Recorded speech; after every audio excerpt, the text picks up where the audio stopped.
ভাৰত ভ্ৰমণলৈ অহাৰ কথা আৰু পুটিনৰ ভাৰত ভ্ৰমণৰ এই বাতৰি চৰ্চা চলি থকাৰ সমান্তৰালকৈ এইবাৰ ইউক্ৰেইনৰ ৰাষ্ট্ৰপতি ভলোদিমিৰ জেলেনস্কিয়েও এতিয়া আগ্ৰহ প্ৰকাশ কৰিছে ভাৰত ভ্ৰমণ কৰিবলৈ আৰু ইয়াকে লৈ এতিয়া চৰ্চা চলিছে যে ভাৰতৰ মধ্যস্থতাত অন্ত পৰিব নেকি ৰাছিয়া আৰু ইউক্ৰেইনৰ মাজৰ যুঁজ। নমস্কাৰ প্ৰিয় দৰ্শক, মই জয়ন্ত মাধৱ গোস্বামী আপোনাক স্বাগতম জনাইছো নিউজ 18 অসম নৰ্থ ইষ্টৰ ডিজিটেল লাইভলৈ। বছৰ বছৰ ধৰি চলি থকা এখন যুদ্ধ, প্ৰায় 4.5 বছৰ ধৰি চলি আছে ৰাছিয়া ইউক্ৰেইনৰ মাজৰ এই যুদ্ধখন আৰু এই যুদ্ধখন অন্ত পেলাবলৈ মাৰ্কিন ৰাষ্ট্ৰপতি ডোনাল্ড ট্ৰাম্পে বাৰে বাৰে চেষ্টা কৰিছে যদিও বাৰে বাৰে বিফল হৈছে আৰু এনে এটা প্ৰেক্ষাপটত এনে এটা পৰিস্থিতিত এতিয়া ভাৰতৰ মধ্যস্থতাত এই দীৰ্ঘদিনীয়া যুদ্ধখনৰ অৱসান ঘটিব নেকি ইয়াকে লৈ এতিয়া চৰ্চা চলিছে। কাৰণ চলিত বৰ্ষতেই ৰাছিয়াৰ ৰাষ্ট্ৰপতি ভ্লাদিমিৰ পুটিন ভাৰতলৈ অহাৰ কথা। এফালে মাৰ্কিন ৰাষ্ট্ৰপতি ডোনাল্ড ট্ৰাম্পে এটাৰ পিছত আনটো শুল্ক নীতি বা নেতিবাচক স্থিতি ভাৰতৰ বিৰুদ্ধে গ্ৰহণ কৰিছে। 25% শুল্ক পাৰস্পৰিক শুল্ক আৰু তাৰ পিছত অতিৰিক্ত 25% জৰিমনা, সৰ্বমুঠ 50% শুল্ক আৰোপৰ যি নীতি গ্ৰহণ কৰিছে ইয়াকে লৈ ভাৰত আৰু আমেৰিকাৰ মাজৰ সম্পৰ্ক বিঘ্নিত হৈছে। একে সময়তে ৰাছিয়া আৰু ভাৰতৰ সম্পৰ্ক আৰু আগতকৈ বৃদ্ধি পাইছে। যোৱা 5 বছৰত 5 গুণ বৃদ্ধি পাইছে, বহু কেইগুণ বৃদ্ধি পাইছে ভাৰত আৰু ৰাছিয়াৰ মাজৰ সম্পৰ্ক আৰু ৰাছিয়াৰ ৰাষ্ট্ৰপতি পুটিনে ভাৰত ভ্ৰমণলৈ অহা এই বিষয়টোক লৈ ইতিমধ্যেই আমেৰিকাৰ ৰাষ্ট্ৰপতি ডোনাল্ড ট্ৰাম্পৰ মূৰৰ কামৰণিৰ সৃষ্টি হৈছে। কাৰণ শুল্ক নীতি যিমানেই আৰোপ কৰিছে ভাৰতৰ ওপৰত ডোনাল্ড ট্ৰাম্পে সিমানেই ভাৰতৰ আৰু আমেৰিকাৰ দূৰত্ব বৃদ্ধি পাইছে আৰু এই দূৰত্বই ক্ৰমাৎ কাষ চপাই আনিছে ৰাছিয়া, ভাৰত আৰু চীনৰ দৰে শক্তি, ৰাছিয়াৰ দৰে শক্তি ভাৰতৰ লগত একেলগত চামিল হৈ পৰিব বুলি ইতিমধ্যেই আমেৰিকাৰ নিদ্ৰাহৰণ হৈছে, মূৰৰ কামৰণি সৃষ্টি কৰিছে এই বিষয়টোৱে। আৰু ভাৰতৰ বিৰুদ্ধে এটাৰ পিছত আনটো সিদ্ধান্তই দুয়োখন দেশৰ মাজৰ সম্পৰ্ক বিঘ্নিত কৰি আহিছে। এক কথাত ভাৰতৰ সৈতে সম্পৰ্ক বিঘ্নিত কৰাত নিজেই উঠি পৰি লাগিছে ডোনাল্ড ট্ৰাম্প। গতিকে ভাৰতে ট্ৰাম্প চৰকাৰৰ সেই স্থিতিত বৰ্তমানেও কোনো ধৰণৰ কেৰেপ কৰা নাই, অকণমানো উদ্বিগ্ন হোৱা নাই।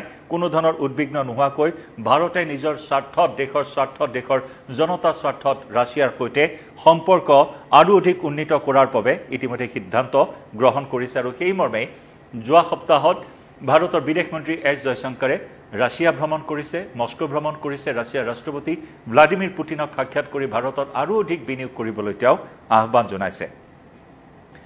গতিকে নিজৰ দেশৰ বিদেশ নীতিৰে সকলো কাম কৰি অহাৰ যি চেষ্টা চলাইছে আমেৰিকাই, সেয়াই আমেৰিকাৰ এতিয়া বিপদ মাতি আনিব বুলি আমেৰিকাতেই এই বিষয়টো বিশদভাৱে চৰ্চিত হৈ আছে। আমেৰিকাৰ অসন্তুষ্টিৰ বাবেই যে ভাৰত আৰু ৰাছিয়াৰ মাজৰ সম্পৰ্ক বিঘ্নিত হ'ব, তাত ভাৰতে তিল মানুহ ভয় কৰা নাই, তিল মানুহ গুৰুত্ব প্ৰদান কৰা নাই। মাৰ্কিন ৰাষ্ট্ৰপতি ডোনাল্ড ট্ৰাম্পৰ সেই হেঁচাত কোনো ধৰণৰ গা লৰা নাই বা কোনো ধৰণৰ ভ্ৰূক্ষেপ কৰা নাই ভাৰতে, বৰং ৰাছিয়াৰ সৈতে যি দীৰ্ঘদিনীয়া দশক ধৰি চলি থকা যি মধুৰ সম্পৰ্ক, সেই সম্পৰ্ক বৰ্তাই ৰখাৰ বাবে আৰু নতুন নতুন পৰিকল্পনা গ্ৰহণ কৰি দিছে বা ৰাছিয়াৰ পৰা তেল ক্ৰয় কৰাটো বন্ধ নকৰোঁ বুলি ভাৰতে ইতিমধ্যে স্পষ্ট কৰি দিছে। কাৰণ তেল কম দামত ভাৰতে ৰাছিয়াৰ পৰা তেল ক্ৰয় কৰিছে আৰু সেই তেল অধিক দামত আন দেশক ভাৰতে বিক্ৰী কৰাৰ যি অভিযোগ আনি মাৰ্কিন ৰাষ্ট্ৰপতি ডোনাল্ড ট্ৰাম্পে ভাৰতৰ ওপৰত শুল্ক বোমা এৰিছে। এই ক্ষেত্ৰত ভাৰতে স্পষ্ট কৰি দিছে যে যিমানেই ভাৰতৰ ওপৰত হেঁচা চাপ প্ৰয়োগ নকৰক কিয় ভাৰতে ৰাছিয়াৰ পৰা তেল ক্ৰয় কৰিবই, ইতিমধ্যে এই কথা স্পষ্ট কৰি দিছে। যি নেকি আমেৰিকাৰ এই শুল্ক বোমাই, শুল্ক বানে ভাৰত আৰু ৰাছিয়াৰ সম্পৰ্ক আৰু বেছি শক্তিশালী কৰিব বুলিহে ভাৰতে প্ৰতিক্ৰিয়া প্ৰকাশ কৰিছে। আৰু ইয়াৰ অংশস্বৰূপেই ৰুছ ৰাষ্ট্ৰপতি পুটিনে ভাৰত ভ্ৰমণ কৰাৰ সিদ্ধান্ত গ্ৰহণ কৰিছে। পুটিনৰ ভাৰত ভ্ৰমণ মানেই আমেৰিকাৰ ট্ৰাম্প চৰকাৰৰ মূৰৰ কামৰণি ইতিমধ্যে আৰম্ভ হৈছে। ইপিনে ইউক্ৰেইনৰ সৈতে ভাৰতৰ এটা ভাল সম্পৰ্ক গঢ় লৈ উঠিছে, এটা ভাল সম্পৰ্ক আছে আৰু সেই মৰ্মে এতিয়া ইউক্ৰেইনৰ ৰাষ্ট্ৰপতি ভলোদিমিৰ জেলেনস্কিয়েও আগ্ৰহ প্ৰকাশ কৰিছে ভাৰত ভ্ৰমণলৈ। এতিয়া মোদীয়েই হৈছে শেষ ভৰসা, মোদীৰ মধ্যস্থতাত, ভাৰতৰ মধ্যস্থতাত সেই সংঘাত দূৰ হ'ব বুলি এই মুহূৰ্তত আশাবাদী ইউক্ৰেইনৰ ৰাষ্ট্ৰপতি ভলোদিমিৰ জেলেনস্কি।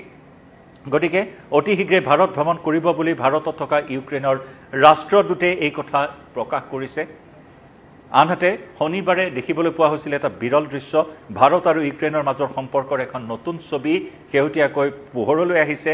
সেয়া আছিল শনিবাৰে নতুন দিল্লীৰ কুতুব মিনাৰত ইউক্ৰেইনৰ স্বাধীনতা দিৱসৰ পূৰ্বে সন্ধিয়াত কুতুব মিনাৰত ইউক্ৰেইনৰ স্বাধীনতা দিৱসৰ পূৰ্বে সেই সন্ধিয়া ইউক্ৰেইনৰ ৰাষ্ট্ৰীয় পতাকা উৰুৱা হৈছিল কুতুব মিনাৰত আৰু তেতিয়াই ইউক্ৰেইনৰ ৰাষ্ট্ৰদূতে প্ৰকাশ কৰে যে চলিত বৰ্ষৰ শেষৰ ফালে ভাৰত ভ্ৰমণলৈ আহিব ইউক্ৰেইনৰ ৰাষ্ট্ৰপতি ভলোদিমিৰ জেলেনস্কি। অৱশ্যে তাৰিখ বাৰ সময় অতি শীঘ্ৰেই চূড়ান্ত কৰা হ'ব বুলিও ইউক্ৰেইনৰ ৰাষ্ট্ৰদূতে এই ক্ষেত্ৰত মন্তব্য প্ৰকাশ কৰিছে, এই কথা জানিবলৈ দিছে। অৰ্থাৎ দিন বাৰ সময় এতিয়াও চূড়ান্ত হোৱা নাই যদিও অতি শীঘ্ৰেই সেয়া চূড়ান্ত কৰা হ'ব বুলিও ইউক্ৰেইনৰ ৰাষ্ট্ৰদূতে ভাৰতত জানিবলৈ দিছে।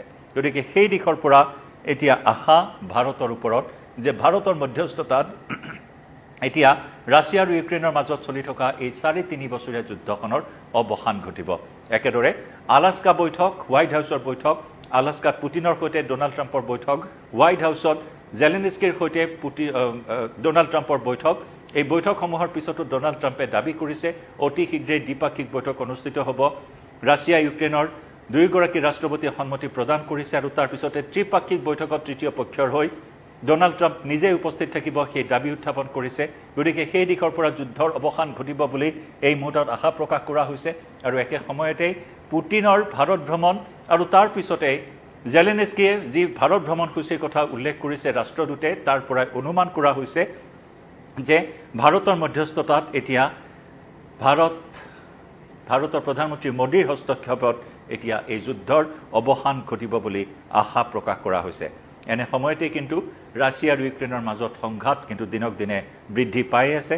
আনকি স্বাধীনতা দিৱসতো ৰাছিয়াৰ আণৱিক প্ৰকল্পত আক্ৰমণ চলাইছে ইউক্ৰেইনে। দেওবাৰে ইউক্ৰেইনে ৰাছিয়াৰ অন্যতম বৃহৎ পাৰমাণৱিক শক্তি কেন্দ্ৰৰ ৰিয়েক্টৰত ড্ৰোন আৰু ক্ষেপণাস্ত্ৰৰে আক্ৰমণ কৰি যুদ্ধক আন এক মাত্ৰা দিয়া পৰিলক্ষিত হৈছে। দুয়োখন দেশৰ মাজত অহৰহ শান্তি স্থাপনৰ বাবে, শান্তি প্ৰতিষ্ঠাৰ বাবে প্ৰচেষ্টা গ্ৰহণ কৰি আহিছে। মাৰ্কিন ৰাষ্ট্ৰপতি ডোনাল্ড ট্ৰাম্পৰ দৰে নেতাই মধ্যস্থতাকাৰী ভূমিকা গ্ৰহণ কৰি থকাৰ মাজতো স্বাধীনতা দিৱসৰ দিনাই ইউক্ৰেইনে বৈৰী ৰাষ্ট্ৰখনৰ ওপৰত এক বৃহৎ আক্ৰমণ ঘটায়। ৰাছিয়াৰ প্ৰতিৰক্ষা মন্ত্ৰণালয়ৰ সূত্ৰই প্ৰকাশ কৰা অনুসৰি 1991 চনৰ 24 আগষ্টত ছোভিয়েট ইউনিয়নৰ পৰা স্বাধীনতা লাভ কৰিছিল ইউক্ৰেইনে আৰু সেই হিচাপে ইউক্ৰেইনৰ পৰা প্ৰায় 60 কিলোমিটাৰ দূৰত্বত থকা ৰাছিয়াৰ কাৰ্কছ পাৰমাণৱিক শক্তি কেন্দ্ৰত ড্ৰোন আৰু ক্ষেপণাস্ত্ৰেৰে আণৱিক কেন্দ্ৰত আক্ৰমণ চলাই যুদ্ধক আন এক মাত্ৰা দিয়া পৰিলক্ষিত হৈছে। আৰু তাৰ মাজতে ভাৰতত থকা ইউক্ৰেইনৰ ৰাষ্ট্ৰদূতে প্ৰকাশ কৰিছে যে পুটিনৰ ভাৰত ভ্ৰমণৰ পিছতে ইউক্ৰেইনৰ ৰাষ্ট্ৰপতি ভলোদিমিৰ জেলেনস্কিয়েও ভাৰত ভ্ৰমণলৈ আহিব আৰু যুদ্ধৰ অৱসান ঘটাবলৈ ভাৰতৰ প্ৰধানমন্ত্ৰী নৰেন্দ্ৰ মোদীৰ সৈতে বৈঠকত মিলিত হ'ব। গতিকে এতিয়া সমগ্ৰ বিশ্বৰে চকু নিবদ্ধ, দৃষ্টি নিবদ্ধ হৈ আছে ভাৰতৰ ওপৰত। পুটিনৰ ভাৰত ভ্ৰমণৰ পিছত ইউক্ৰেইনৰ ৰাষ্ট্ৰপতিগৰাকীৰ ভাৰত ভ্ৰমণেও বিশেষ তাৎপৰ্য বহন কৰিব, যদিওবা দিন বাৰ তাৰিখ এতিয়াও চূড়ান্ত কৰা হোৱা নাই। আমি জনাই যাম এই সন্দৰ্ভত প্ৰতিটো আপডেট এই মুহূৰ্তত ডিজিটেল লাইভৰ পৰা বিদায় ল'ম। নমস্কাৰ।